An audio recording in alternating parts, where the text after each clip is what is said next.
Good afternoon and welcome back to the AZAPO Online Political Education series. Today I am playing host to Comrade Cde Gaontebale Nodoba. We will be doing some reflections on the transformation of higher education in the era of democracy.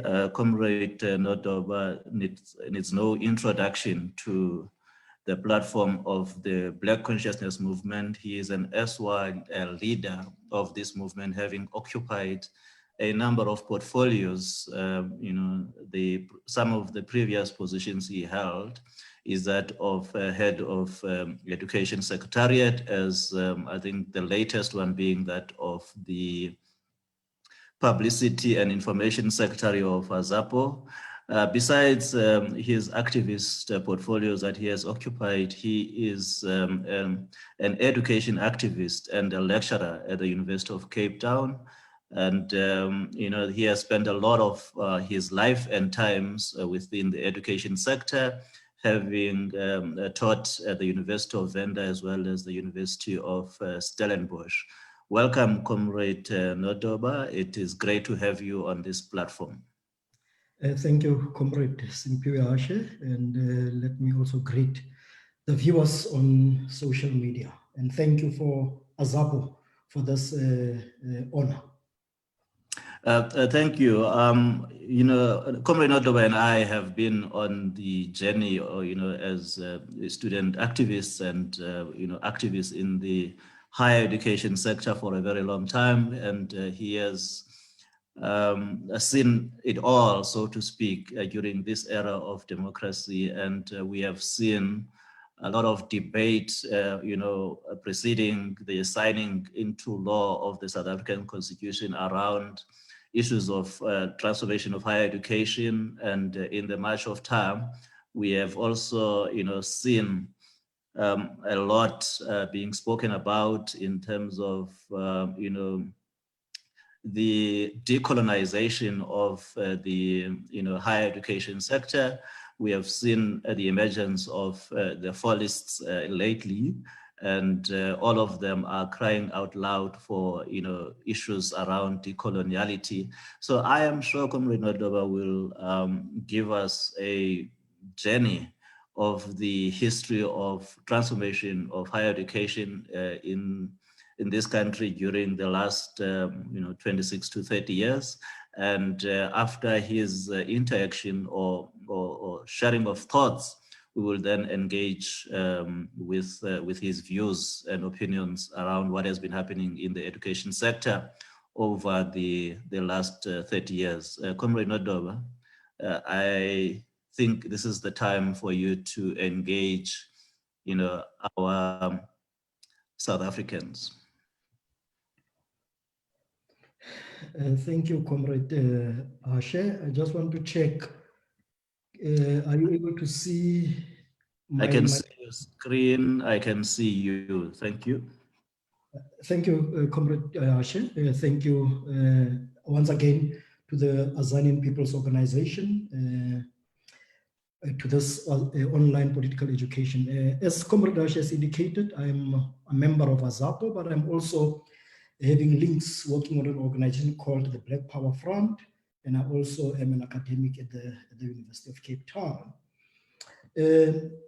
I've been asked to give some reflections on transformation of higher education, particularly in this era of democracy. Now, in this particular presentation, I will look at the higher education context in the democratic space.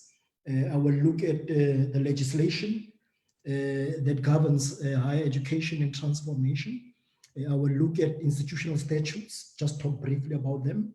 I will look at governance as well, reflect on the governance. I will also look at what is called transformation, but the question is it transformation or is it reform in higher education? We'll share some ideas there. I will also look at what I call an emergence of consciousness in higher education by zooming into the hashtag RMF, Shakeville TRC, and fees must fall. What that means, I will look at what are the effects of democracy. And I'll be borrowing largely from our African languages, concept in isiXhosa known as incilikithi or isiyezi and sedidi in Setswana. I will look at that syndrome, which I call the effects of democracy. I will now then ask the question, where to higher education, by having looked at all these issues. So these are the kinds of issues that I will try to look at in this presentation. Let me start off by talking about the context in democratic RSA, which is the context of higher education. Comrade Hashe is correct. Me and him and many other comrades, we have been in this organization of the Black Consciousness Movement through the formative years of Azazim, through into Azasco, went into Azayo and came into AZAPO. But with the advent of democracy after 1994, after the constitution in 1996, which was adopted, came the legislative framework that was designed. And in December 1997, the Higher Education Act 101 was promulgated. And this was the act of parliament that is meant to regulate higher education in this country.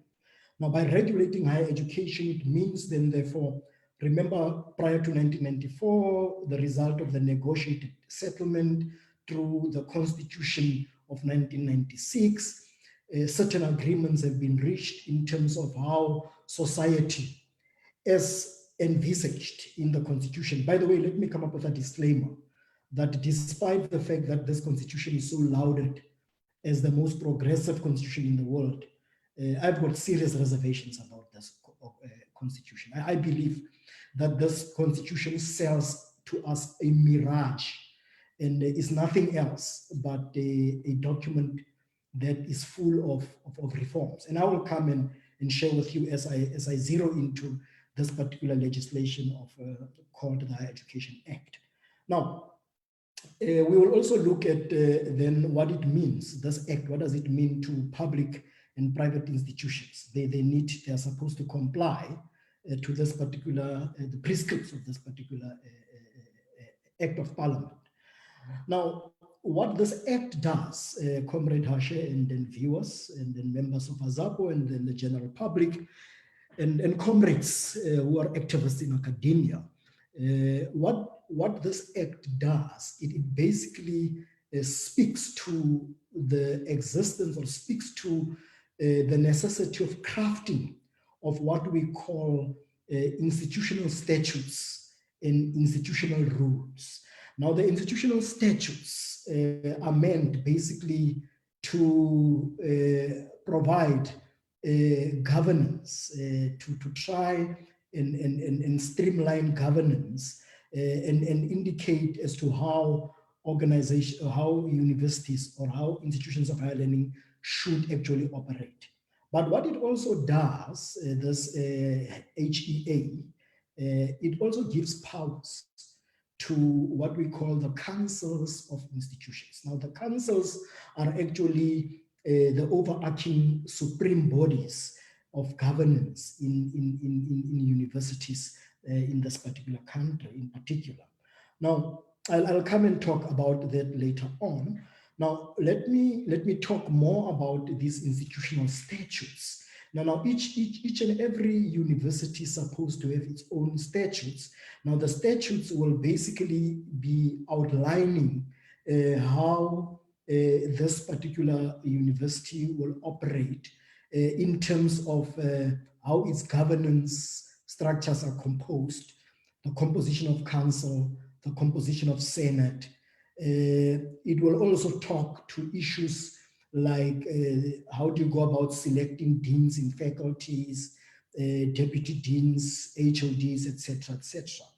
Now, that's basically what the institutional statutes does, but also what it has, what it also gives, what it empowers, this act. It also empowers universities to be able to come up with what we call institutional rules, to be able to effect governance in these particular institutions for them to be able to run properly.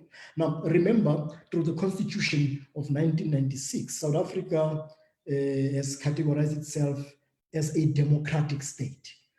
another concept that I've got problems with, but we will come and then talk about it when I reflect.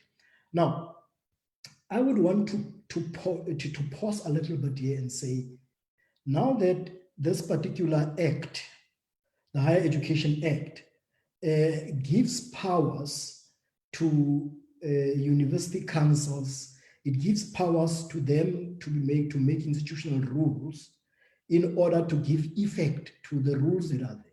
The question that I have as I reflect on what I'll come and talk about later is how often at these universities, how often are these institutional rules and these institutional statutes questioned? In other words, Comrade Asher, what I'm posing here as a problematic question, what I'm trying to problematize here is, are these statutes taken as holy writ, or is there a platform? Let us say ever since the advent of democracy, so-called democracy, since 1994, 1996, up until to date, how many of these institutional statutes have been open to review? How many of the institutional rules have been amended through the governance processes of these universities? Or is it still a business as usual? Secondly, what the Act does, it empowers the minister to be able to come up with what we can call a standard institutional statutes. Now, there will be new universities that might not have crafted their statutes as yet. So what the Act does, it empowers the Minister of Higher Education to be able to come up with a standard institutional statute. Now, we would know that currently we just not so long ago, were 2 universities that have come up as part of this new dispensation of democracy, called the University, Solplaatje University in the Northern Cape, and also the University of Mpumalanga. So when they started, they would not have had a statute. Now, what I want comrades and friends and colleagues to come and explore with me is, maybe we need to look at this with a careful eye, that there is a university that I understand is coming up, an Afrikaans / whites only university is being built somewhere in Gauteng. Now, I will want us to look at it keenly when we zoom into this transformation in higher education, whether it will have its own statutes when it starts already, or will it use the standardized institutional statute. I'm just throwing this at you. And then I've talked about the composition of councils. As I come and talk and give my reflections on transformation and whether it's transformation or is reform, I want to pose the question. It might be a rhetorical question, but is this composition of these councils, the institutional statutes will say how they must be composed, how Senate must be composed, how deans must be elected and selected, even how vice chancellors and deputy vice chancellors should be elected. The question that I'm posing is, have we seen, since the advent of democracy up until now, have we seen any of these being challenged?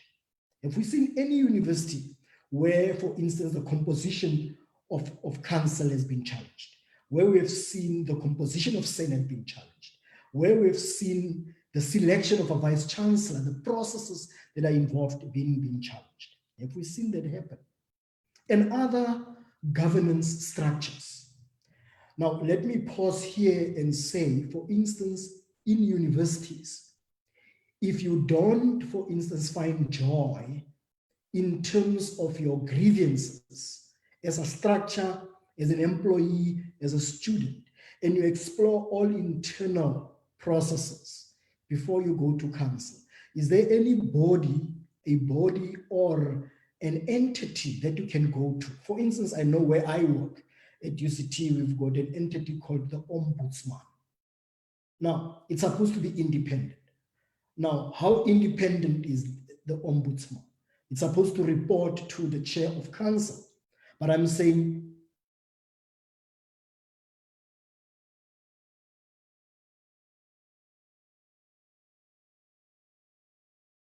public, the South African taxpayer, because these are public institutions. Now, That's one issue that I'm raising. And I'm then saying we need to come and look at that very critically as well as I reflect on a transformation. Now, Ntate Hashi and leadership ya AZAPO. And now I'm saying the topic has been crafted for me. Reflections on transformation in higher education. I was a bit hesitant, but I said, let me go with it and rather come and pose a question. Can we talk about transformation in higher education since the advent of democracy to date? Or what we have seen, is it reform in higher education? Now, I'll say to you why I say so. Firstly, let's zoom into institutional governance. Now, is the governance of these institutions in higher education, is the governance model the same throughout? Now, you'll know with history of this particular country, when I get to my second bullet point under institutional governance, we had what we call historically disadvantaged universities and the historically advantaged institutions. Whatever that means. It's also another problematic terminology to come and deal with as we talk about transformation. Now, the point that I'm raising is institutions were merged, but then others were not merged. They were left as they are. For instance, the University of the Witwatersrand, the University of Stellenbosch, the University of Pretoria, where I work, the University of Cape Town, among others. These universities didn't merge with any university. The question is why? Other universities merged, and these were largely black universities, or what they were called universities of technology. Why was it like that? And all these universities, what is the governance model there? I'm saying other universities will have a centralized governance model, while others will have a decentralized governance model. Now, with these governance models, and all of them are in the enterprise of delivering a public good, which is education, are those differences having any bearing in terms of the quality of this public good that we are producing? In terms of how these institutions function, can we attribute their effectiveness to the model of governance or not? We'll come and talk about that. The issue of mergers, and here I'm saying when I come and reflect, I believe that the ruling party was in a hurry to get into what it calls changes and to be seen to be bringing changes, even though these changes didn't have any qualitative and didn't have any scientific justification. I am arguing that the purpose of institutional mergers was more out of political expediency than it would have been for improving and making sure that these institutions that are merged are meant to deliver a qualitatively superior public good, which is the public education of the citizens of this country. So we will hear when we engage. So I'm saying it's political expediency because there was no scientific evidence and proof. And I see hypocrisy on the so-called advantaged universities, because in the past, these liberal universities, your UCT, your Wits, they stood out to say we are fighting against a system that brought inequality, a system that entrenched racism, which was apartheid. They were saying they are contributing towards bringing a better life for all. But when the mergers happened, because they were not touched, I didn't hear their voice. Mergers, because it didn't affect them, because, as we'll come in here when I give reflections, because of their endowments, because of their legacy that they've got. We will come and talk about it because the mergers would have affected the legacy, the ethos, and the culture of these institutions. Now let me come to the heart of this particular slide. Is it what we see in higher education transformation, or is it reform? I'm arguing that let us explain the two concepts. Transformation means, or transformation speaks to what we call fundamental change. In other words, the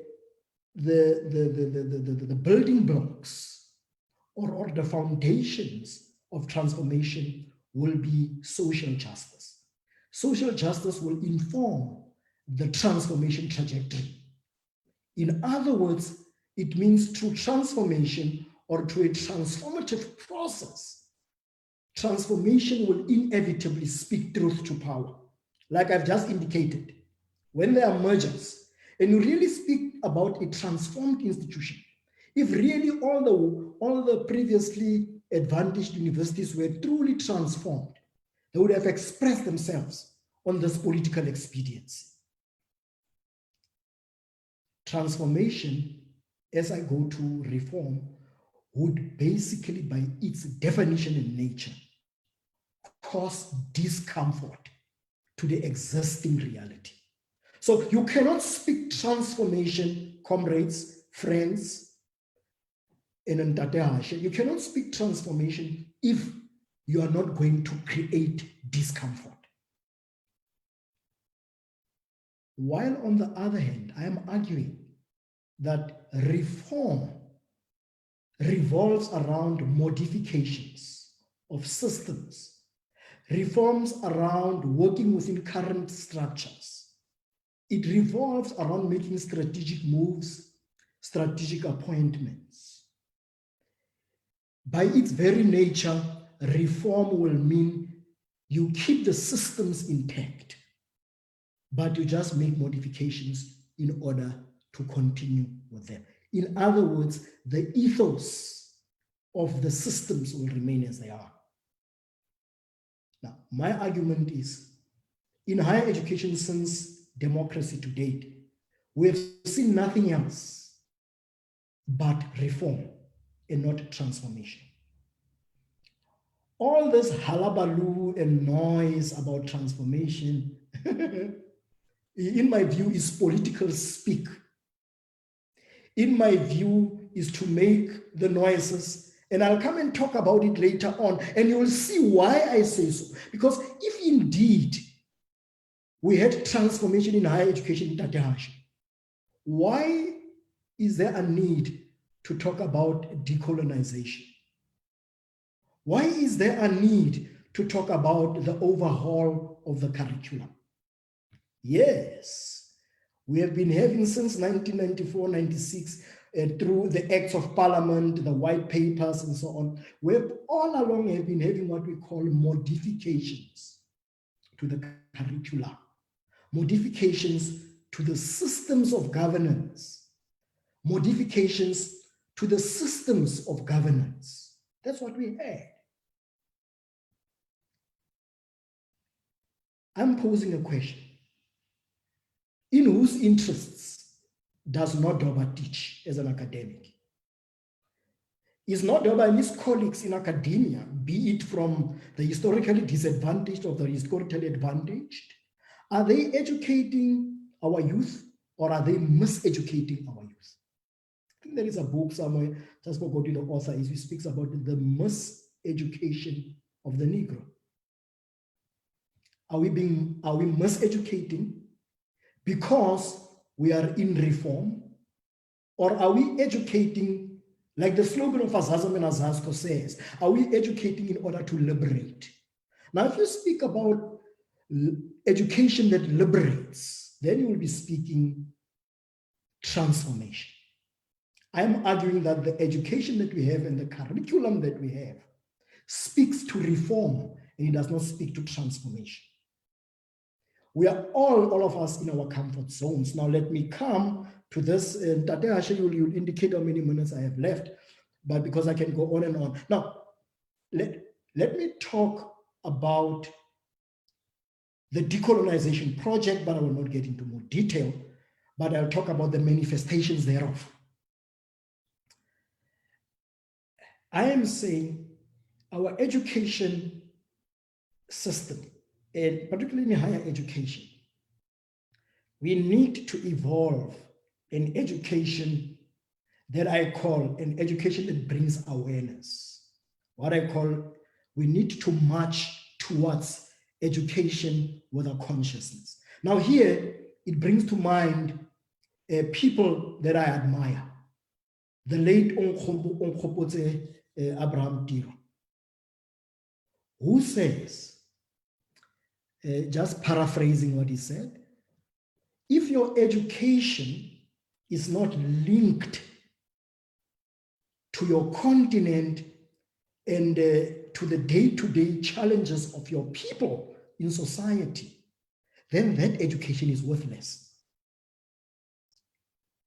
In other words, if we as people who are in this education enterprise at higher education level don't make that enterprise through our teaching, through the curriculum, right? We are not educating in order to liberate, and a liberated graduate will be graduates that will be able to interface with their reality. Now, this brings into mind the outlook on life or the philosophy called Black consciousness, which is a consciousness about the self, and it speaks to self-reliance, it speaks to doing, and it speaks to adding value. And once you do that, you'll be able to become a shaker and a mover of society. I am arguing that the emergence of social movements like the Rhodes Must Fall, and at UCT we had what we call Shagville TRC, and maybe I'll talk about this later, and then we had the National Fees Must Fall movement. Now I'm arguing that the emergence of these social movements are indicative that governance systems and structures at these universities in higher education do not work. They are going against social justice. These governance structures that come up as a result of the Higher Education Act do not educate to liberate. They do not create an education for consciousness. And I'm calling the emergence of these social movements an emergence of consciousness. Consciousness, because when you look at the issues that RM have raised, the issues that Fees Must Fall raised, and at UCT, the issues that Shagville TRC raised, are issues that show that it cannot be business as usual. In other words, they are saying we acknowledge that we have been fed a lie known as a mirage, and that mirage was known as transformation. But actually, they actually showed that what we are fed in higher education is actually reform and not transformation. They confronted institutional culture. That's what RMF and Shagville TRC did, and Fees Must Fall. By the way, anecdotally, Fees Must Fall was able to say to the ruling party, since 1994 to date, you have been making an election promise where you said, higher education shall be for free. Now, can you please live up?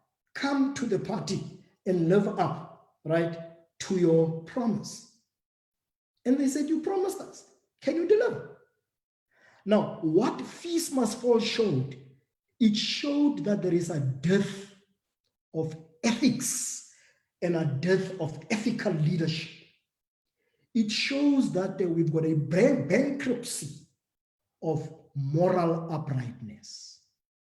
In other words, it shows that what we are selling to the people is a pie in the sky. Now, universities are but just a reflection of how society is structured.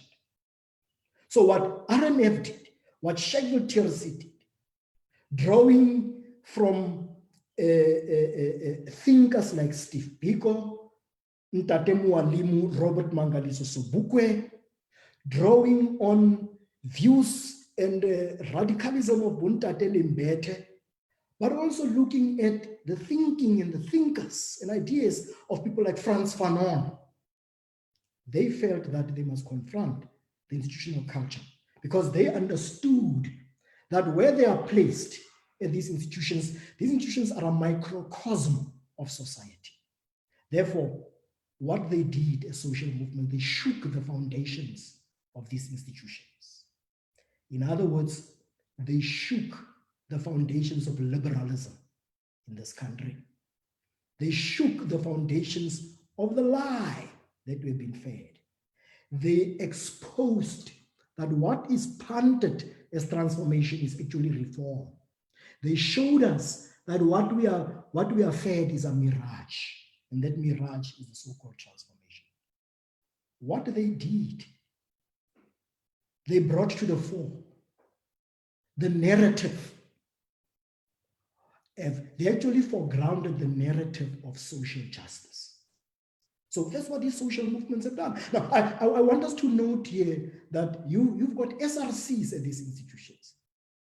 The SRCs were marginalized because they were part of the reform.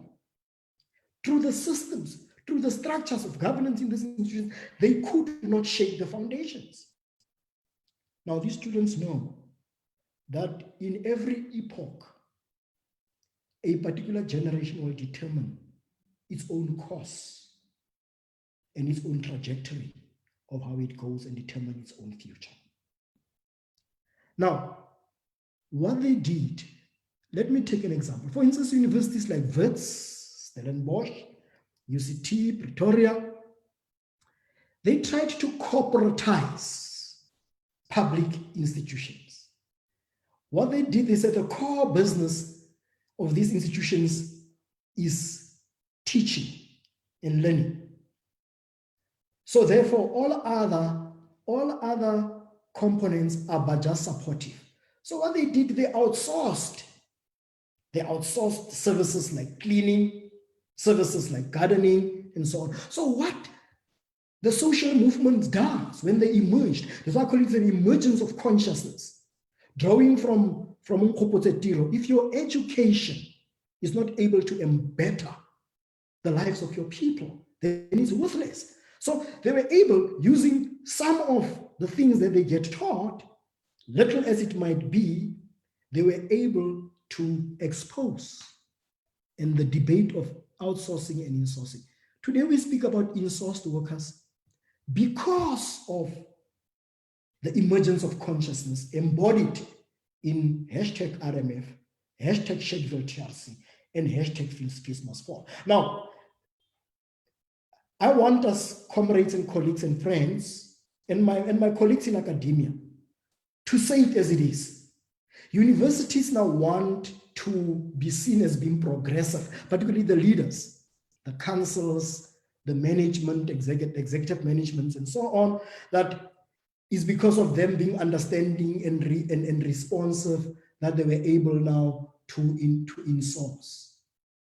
They were forced by the emergence of consciousness. They could not stop the tsunami of consciousness embodied in these particular social movements.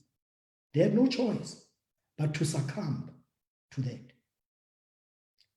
If there was transformation, for instance, where I work, and I know at other universities as well, we've got unions where academics belong to. Now the question is, why would you still have what we call a Black Academic Caucus, the BAC? Why would we have a Black Academic Caucus at a university that is transformed, at a university that has got a union representation? Why would we have a Black Academic Caucus? It's because what we have at these universities is reform and not transformation. It's because the problems that we have at all these universities, The problems are systemic. Now, up until you overhaul the systems, you actually put the whole system upside down, will you no longer have the need for caucuses like the Black Academic Caucus?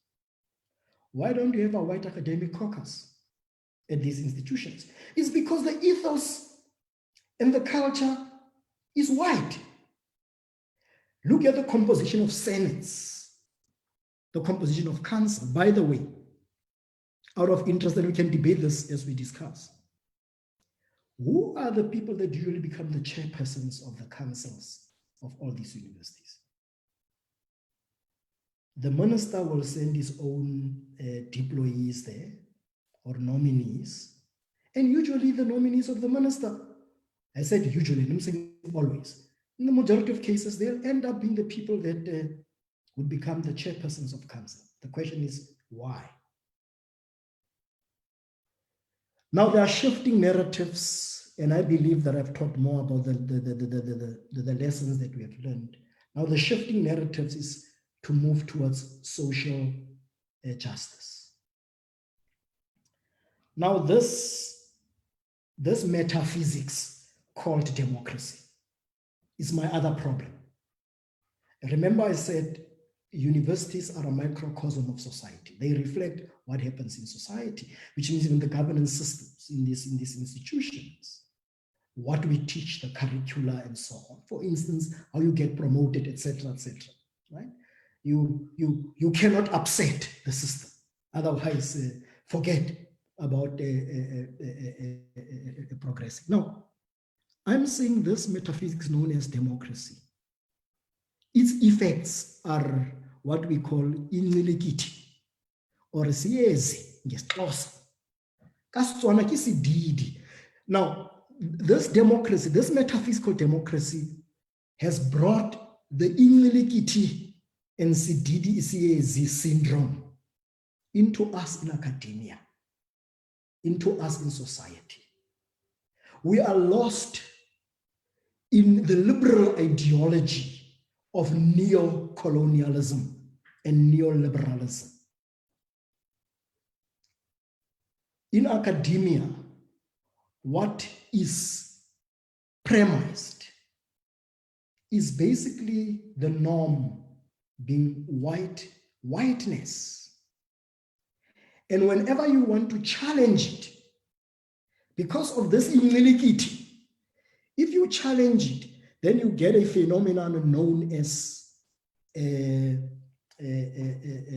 white fragility, where there'll always be defense to say, no, but I'm not a racist because I've got white friends. I'm not a racist because we have elected a black vice chancellor. Or no, we are not racist at this university because we've got a black chairperson of council. Now, that is incilikithi. We are dazed. Sedidi, because we are fed this lie. Whenever you challenge these things, for instance, the race university residence issue, other people don't see it as a problem. It had to take an uproar. Students, even in the era of democracy, were able to do that. In a democracy, incilikithi. At UCT, we had what we call the IRTC report. And in that IRTC report, it says, no academic or member of staff who came there did not say the institution is not racist. Right?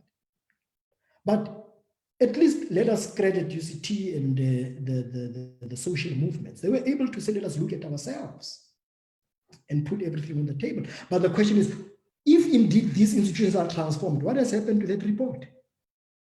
What has happened to the recommendations of the report? By the way, I came before that report and I made a prophecy, and I said, commissioners, I'm putting it to you as a prophecy, that there is this halabaloo and excitement of us having a black vice chancellor, a black chairperson of council. I'm saying to you, come 5 years down the line, our problems will still be the same or worse, because our problems at such institutions is not the personalities. is not occupying positions, but the problems are systemic. Up until we are able to overhaul the systems and change them, we will never solve the problems. At Black historically universities, which I once taught at a Black university, University of Venda, I went to Stellenbosch Military Academy, I came to UCT. So I can lay claim that I have moved through 3 universities with different cultures in terms of the history of our country. And I've seen Black entitlement at Black universities as much as I see neoliberalism and white privilege and racism at white institutions. What has happened to critical voices, if indeed we are transformed as higher education institutions? What has happened to critical voices? We as academics, why can't we speak up? Why can't we raise issues? Why can't we be seen to be part and parcel of our communities? Why can't we use our education to be able to solve real human problems? Why are we not in the forefront of the research on COVID-19? We should be leading. Is it because we want to protect our careers? Is it because we don't want to rock the boat? I'm arguing that since democracy, we have been tamed and we don't have a critical voice because of incilikithi. And incilikithi comes as a result of this metaphysics called democracy. A concept that we don't understand. We are told there is a democratic state. What does that mean? Does democracy speak to the material conditions of our people? There's a paralysis of activism. And this includes me as well. I am saying, incilikithi, isiyezi, sedidi has impacted negatively on social consciousness. And for us to get out and wake up from incilikithi, we need to get back to academic activism.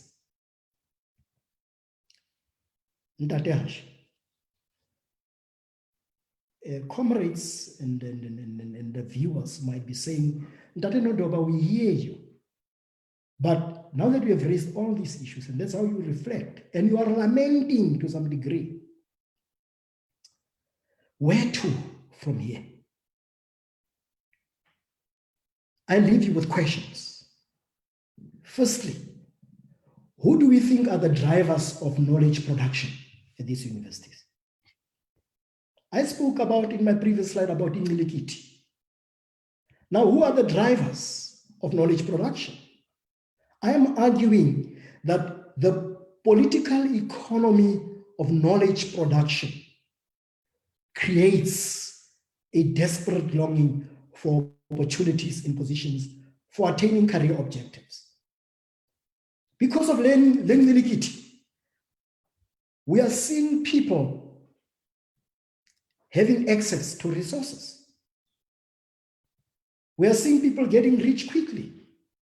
The question is, does society, through the decay of the morals, through the dearth of ethical leadership, isn't it encouraging us to be able to also succumb as academics to the demands of the political economy?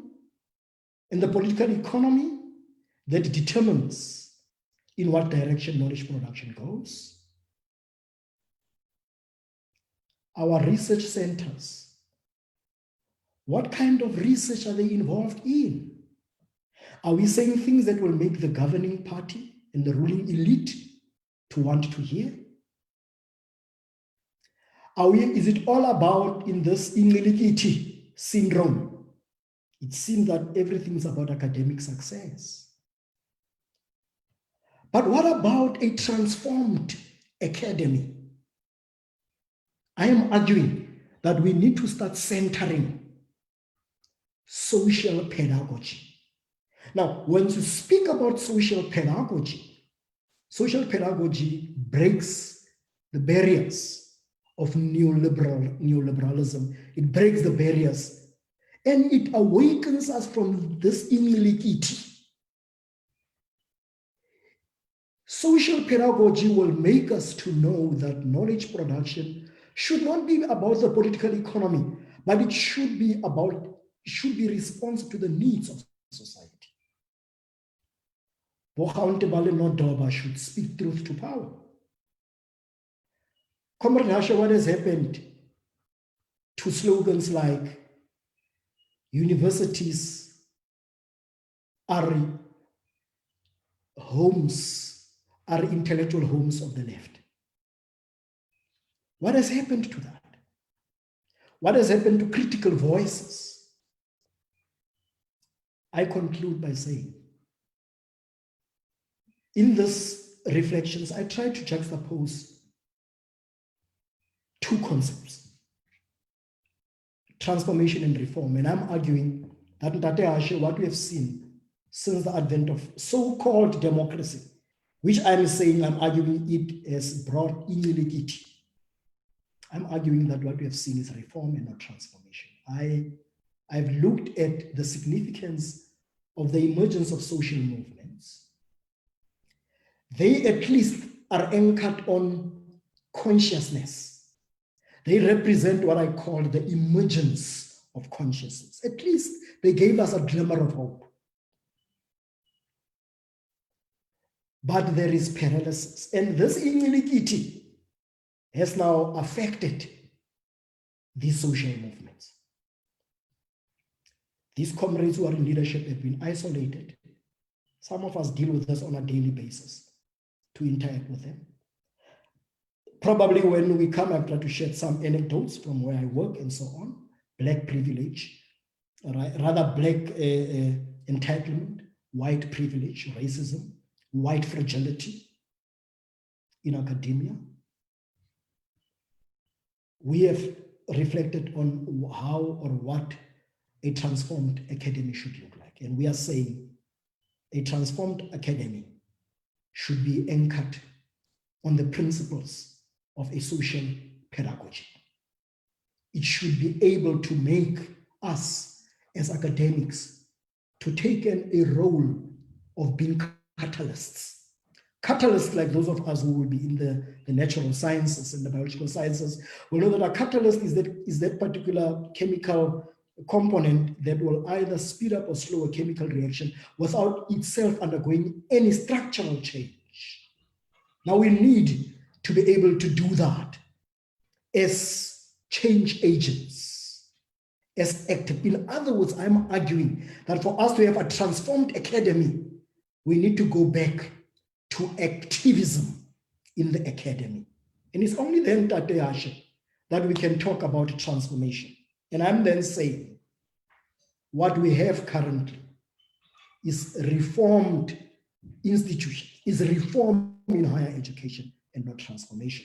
And this is as a result of what is happening in broader society. And universities reflect what happens in society. And what happens in society is actually at a smaller scale reflected in universities. What we see even in the voters is the effects of incilikithi. Incilikithi, sedidi, is what makes our people not to be able to speak truth to power. Before we went on to this webinar, the papers are all over about the effects and the tragedy that incilikithi has brought to our people. It has killed the conscience of our politicians. And that is a showcase of the examples that our youth are looking up to. So we need to revive and go back to the emergence of consciousness that the social movements have brought up. I'm arguing, like the other previous presenters have said, change in this country, and through change, or through transformation in higher education in society will be brought up by social movements and not by the existing systemic structures as they stand in these organizations. Ntate Hashe, I thank you very much, and let me pause here so that we can engage. Thank you, sir. Thank you, Comrade Nodoba. That was and it has helped to give a perspective of your thoughts with regards to what you have observed as the progress or lack thereof of transformation of higher education in our country for the last 30 years. And, you gave us a lot to think about. And one of the issues that we are always confronted with is, whether we have seen any structural changes, in the higher education sector since the advent of democracy. And you seem to have a view that, we have not observed significant structural changes besides, some of the reforms that we have seen, where you find, university principals who are white changing to Black university principals. Other than that, significantly, there hasn't been much in terms of shift of the structure of higher education in our country. That's what I hear you saying. We have in the past been told of historically disadvantaged universities and historically advantaged or what they call historically white institutions. And it doesn't seem that that structural reality has changed much. And it then begs to question why we refer to those institutions as historically so when, the structural artifacts point to, the disadvantaged nature of those institutions that were disadvantaged in the past and the advantaged nature of, those institutions that were historically referred to as white institutions. And if you look at your university, for instance, it is, tagging itself as a preeminent African university. And we wonder whether it has made the strides towards, presenting a curriculum structure that speaks to Africa, that speaks to, the development of society. Because any education reform, any reform to higher education has to speak to the fundamentals of the development trajectory of the country and its economy. So there has to be a causal link between what the country desires its economy to transcend towards and what we teach in terms of knowledge output out of the universities.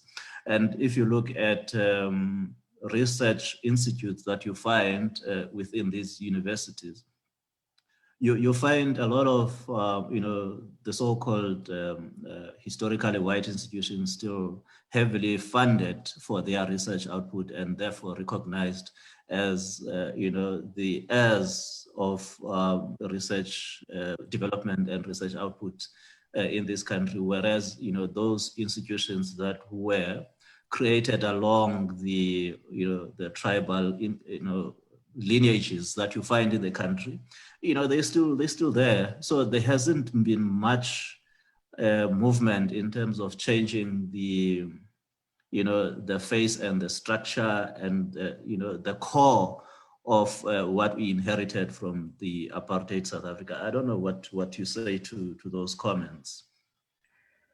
Tatashi, I think you have captured it very well.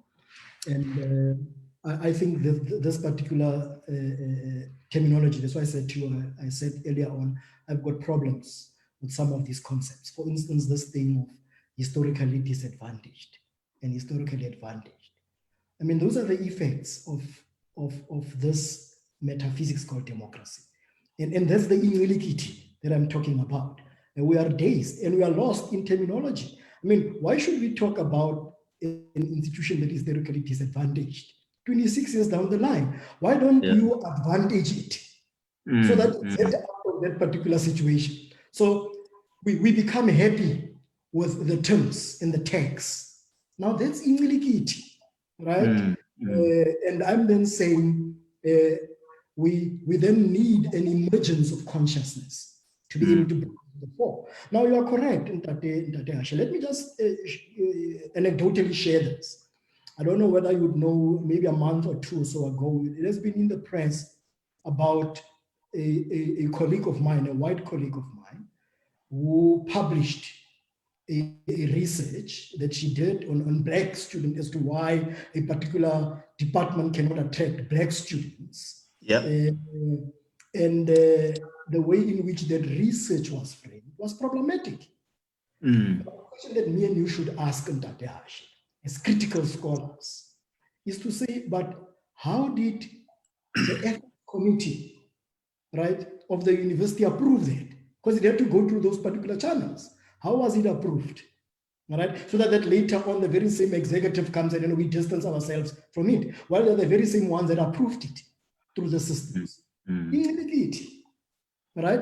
And when we raise these issues, as we have seen the reaction, there is a book written by Robin DiAngelo entitled White Fragility. Yeah. Why it is difficult for whites to speak about race. Now, what we saw when my colleague was reacting, and all those, including the DA, by the way, that came to a defense, they were classically demonstrating the manifestation of white fragility, where they would come with some defense that was not there, to then say, but we asked these questions and there was nothing sinister about these particular questions. And then when students spoke for themselves, said, no, but we were hoodwinked into doing this. So in a sense, Ntatehashi, there's nothing as previously advantaged. The so-called previously advantaged are still advantaged. And the power dynamics, right, are still there. So I would agree with you and say, indeed, my view is, like I've argued, and I'm saying in my reflections, is because of reform. We're having all these things because of reform, Ntatehashi. If we are a truly transformed academy, now you cannot have a transformed academy in an untransformed society. All right? For instance, we produce knowledge, we teach, but the political economy does not lend itself to a transformed academy. In other words, Ntatehashi, what people like myself need to do, we need to be prepared to pay the higher price.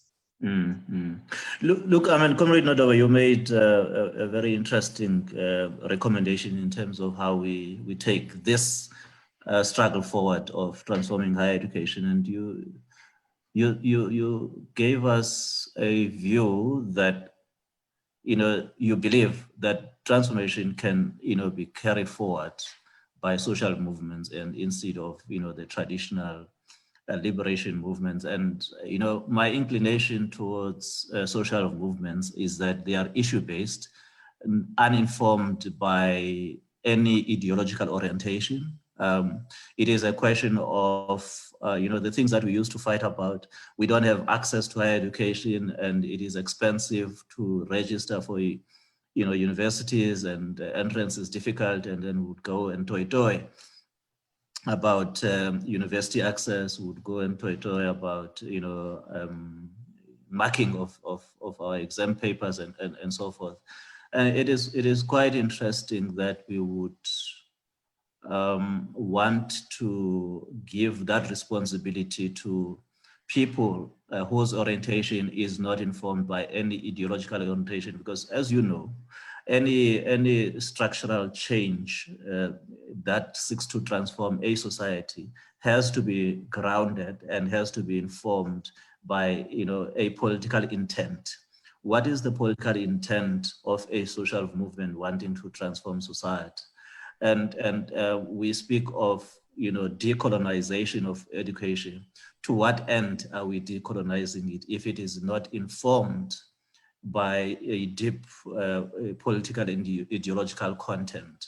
So I find your argument difficult to sustain when you seem to put the heavy weight of transforming higher education on the shoulders of social movements. You see, Ntatehashi, your analysis and your take is precisely where I've got a problem. The assumption is that, and there is this particular narrative that is being punted. The assumption is that the social movements that I particularly referred to are devoid of an ideological orientation. And for me, that is the problem. Now, it also shows you what is dominant in society. For instance, if we had taken the trouble to look at the founding documents of the RMF, for instance, the roads must fall. You look at their conceptualization and outlook, and you see on which ideological outlook they are premised on. I've spoken about Black consciousness, right? And if you listen to them, they are saying their outlook and orientation is consciousness. They would speak about Pan-Africanism. Now, what they have done, which I think probably people like me and you, coming from the ideological, political cocooning, right, would find it difficult, because they were able to marry, right, these so-called party political ideological differences, right? Students of the Pan-Africanist Congress tradition, the Congress movement, the Black consciousness movement, were able to marshal together. Now, I am saying, 26 years down the line, what has these so-called ideological movements provided? Right? These movements, student movements that have got ideology, what have they provided? What they have done actually, they have perpetuated this particular metaphysics called democracy, which has put us into a state of paralysis, which is incilikithi. So what they are actually doing, these party political organizations, they are perpetuating incilikithi. So that's where I've got a problem. Now, I'm saying, Ntate, we need to be fair. If you look at the Amajuba Land Crisis Committee, you look at Abahlali, Basem John Law and whatever, you look at all these social movements. I'm moving out of academia. You say they are issue-based, but our people have got issues, and they need their issues to be resolved. Right? Now, we are saying, Tate, to make the current political elite, and by extension, the academic elite, to realize that it is not business as usual. You need people that will actually bring discomfort. And I'm saying, Tate, the EFF Student Command, SASCO, PASMA, AZASCO, and DASO and whatever, they are not creating that synergy of bringing discomfort, but the social movements did. Rose has fallen. Not only has Rose fallen, what they were able to do, was to bring a consciousness within academy. And what they have also done is to bring to the fore the discussion of the composition of council, the composition of Senate, which all these organizations have not done, because once they get into positions of power in governance, incilikithi takes effect. Social movements, the only weakness that they had was they've been infiltrated. Right? Now you know how the enemy works, so I will not get into that. It's a discussion for another day. I hear you, Cde Nodoba. And let's just as we move towards wrapping up, we talk of decolonization of education, and a lot of people are asking the question as to what aspects of our higher education needs to be decolonized, and what kind of outcomes should we look at, that would point to a decolonized education system in our country. And just your comments on that? Well, my comments are, firstly, I must put a disclaimer to say that this decoloniality movement, to me, is a bit problematic in the sense that we tend to talk about it in isolation to other factors. Like, you cannot decolonize the curriculum if the systems within which that curriculum is still remain as they are. So that's what I just want to say, but let me get into what you asked. I think, Ntate Hashe, the basics and the foundation, which I agree with, of the decoloniality project. By the way, we should emphasize that it's a project, Ntate Hashe, all right? And not a movement, all right? Because there's a difference. Now, the project aims to say, firstly, you need to be able to then say, once you structure your curriculum, what is it that your curriculum wants to achieve? That's first and foremost. To what does it speak? It will now then get into the content. What is the premise of your content? Now, the premise of the content of most of our courses is Eurocentric. We are saying, let it now be Afrocentric. Right? Now, when you say Afrocentric, there's also this other problematic concept called indigenous. Now, you see, when it comes to anything that is Black and African, we tend to use words and then we tend to use them with some mockery. Knowledge that predominantly comes from Europe is indigenous to Europe. Knowledge that emanates from Africa is indigenous from Africa. Now, I've got this problem of people want to come into, so we say, let us cast away the indigenous knowledge systems of the West as our foundations of knowledge production. Let us come with indigenous knowledge systems of Africa that will then be able to inform our outlook in terms of how we solve problems. Now, let me just quickly get into this anecdotal thing. There is this thing called COVID-19 and Corona. Indigenous African knowledge systems. Our comrades in Madagascar said, what do you call it in Xhosa? Umhlonyane or something, kilingana kastswana, right? Umhlonyane. No, we had that. And because of the basis of our medical education and curriculum, because it's Eurocentric in its outlook, we as people who know this, I mean, if you go to rural Eastern Cape, rural Limpopo, rural Northern Cape, and rural KwaZulu-Natal, our people, and by the way, Ntate Hashe, if I might just say this as a caveat, the predictions of the scientists have been proven wrong and no one wants to talk about it because Nodoba don't want to come up to the plate and step up to the plate to say the predictions that were made in terms of how a COVID-19 will ravage, particularly people in the rural areas and so on and whatever, the way in which it was put, it was as if we will die tomorrow. And that did not happen.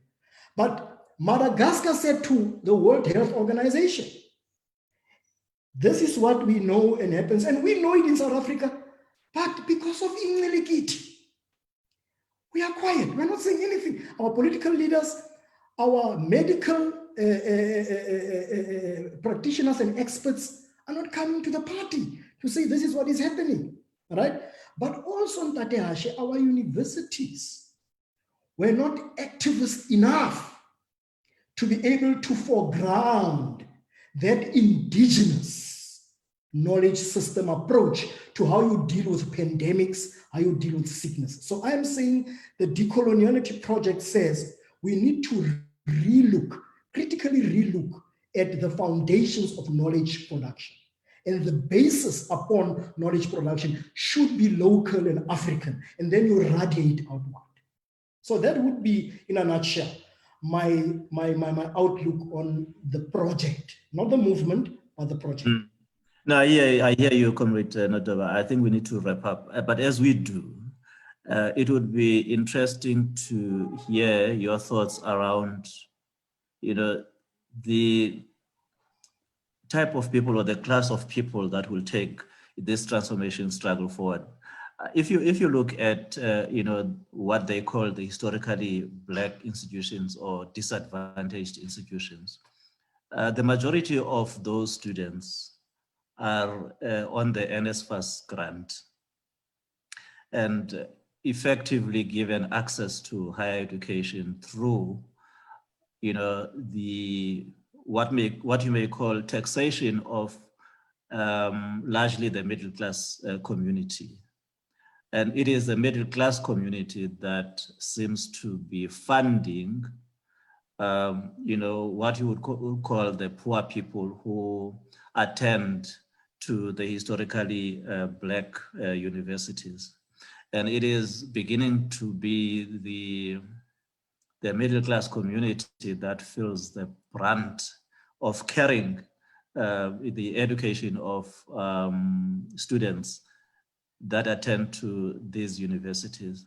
And we have seen through the Follis movement that the leadership of the fight in the higher education sector has been driven by the historically white institutions like your UCT, your Rhodes, your Wits University, and to an extent Pretoria University. We haven't seen much leadership coming out of the historically Black institutions. Could it be that you and I, who are paying the tax and who are feeling the brunt of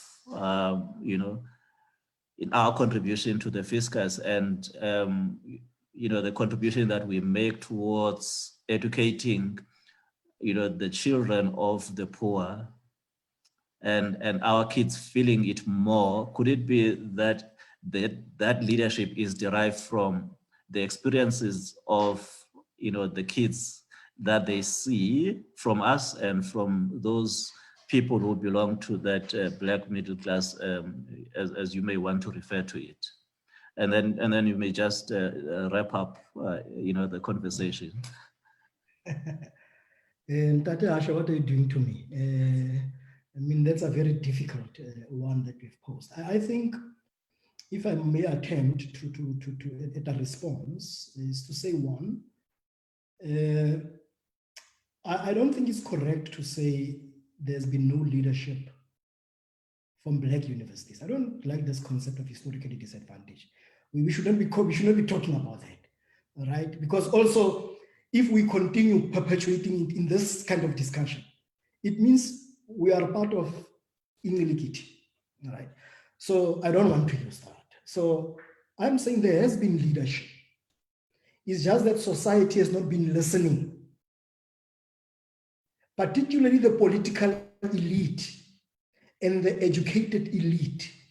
They have not been listening to the voices, the critical voices of students at these Black universities. Secondly, Ntate Ashe, the issue that you talk about leadership being taken from historically white universities, I don't want to use that, from white universities, is because these students came to realize when they interacted with their peers from the Black universities, they came to realize that the mirage that they were sold from 1994, 1996. By the way, Ntate Ashe, I led AZAPO in the Northern Cape during the 1994, and we were saying as AZAPO, people must not vote. And we were ridiculed. Later on, I just want to share with you some of the things. Later on, some of the students came actually at UCT to say to me, apart from the RMF movement, that you AZAPO guys were correct, but you became a victim of your own success. Now, that will be a debate for another day. He just said to me, the things that you as AZAPO said, we now understand now. We are awakening from the incilikithi of 1994 euphoria. And these students in Ntate Ashe, it's not as if they gave leadership. It's because they were able to realize that at these so-called universities that have got everything, they were reminded of their Blackness. Because the systems at these universities are anti-Black. Just like at these Black universities, the systems there are also anti-Black. They are all anti-Black because the political economy and the political elite and the governing party with its policies, they are all anti-Black. This particular democracy, which I call bourgeois democracy, has actually or is actually not working for them. Now, it became a realization that even if I might think that I'm part of the middle class, now ask us at UCT. I said earlier on in my presentation, why do we have the Black Academic Caucus at UCT? It's because the systems are reminding us that we are Black. So in other words, it then therefore means that the reality of this emergence of this metaphysics that has got this effect of incilikithi called democracy is such that the students have come to realize that they were lied to. That's why the Feast Must Fall movement said to the ruling party, we are members of the ANC. That's what they were saying, some of them. But you have promised us free education and you are not delivering. They are saying we're not talking here as ANC, as AZAPO, as PC, as EFF, as DA, whoever. We are saying as this generation. You promised us, but you're not delivering. So I'm saying, Tateashe, is because of the problems that we have of this bourgeois democracy, this, which is anchored on neoliberalism and it's a neocolonial project actually, is yielding or is showing its true colors, that it is actually anti-Black. Now it's because of that anti-Blackness manifestation that led to what people might think that students at these white universities are taking the lead. The students at the Black universities have always been saying this. But because of incilikithi, we did not listen to them. So I'm then saying that actually the very same issues that were raised are still there at the University of Venda. They're still there at Tshwane University of Technology. They're still there at Stellenbosch. They are still there at my place of employment. Because the systems that serve the purposes of the political economy, that ensures that you create an elite that becomes a buffer for the people. And it goes against the essence of liberation, all right? And then therefore means that we've forgotten about the ethics, the values of liberation. Now, what these students have done from Black universities and from white universities, they have reminded society. That's why I'm calling them not an emergence of leadership, I call them an emergence of consciousness. And it is that consciousness, Ntate Hashe and members of AZAPO and the general public, that in my view, will awaken us from incilikithi so that we are then able to deliver the promise that we kept. Now I'm saying you need a movement that will keep the so-called components of the liberation movement into check. Because let's face it, Ntate Hashe, everywhere else, even in our own movement, you've got what we call chronism. All right? It's there in the liberation movement. We come from a culture where you need to protect one another because of the enemy will infiltrate us and so on. So sometimes you don't want to criticize one another. Now, we've got one of the core principles of Black consciousness, criticism and self-criticism. But if you use it in this era, you are seen as an enemy agent. You can't speak your mind, even in your own organization. Now, that's where social movements come in, because in social movements, you are not there to nurse the ego of anyone. You are there to make sure that the issue that drives you, you attain that issue. That's why I am saying, in this epoch of this incilikithi brought about by democracy, we will need social movements. However, it is the duty of AZAPO, in particular, to be able to take consciousness to a higher level. Already, AZAPO has got a fertile ground where consciousness is the dominant narrative and discourse. It's only for AZAPO. By the way, AZAPO is the only organization that gave political outlook and credence to the philosophy of Black consciousness. All these other people are saying other things, but I'm saying the long and short of it, is white universities did not give leadership. It's because of the realization that this system is anti-Black. And whether you are at a white university or a Black university, whether you are an academic or a student, whether you are a professor or just an ordinary lecturer, if you are Black, the system will remind you of your blackness if you want to pretend otherwise. In other words, Ntate Ashe, non-whiteness, those of us who want to become non-white, the system will remind us of our blackness and it will do it, Ashe.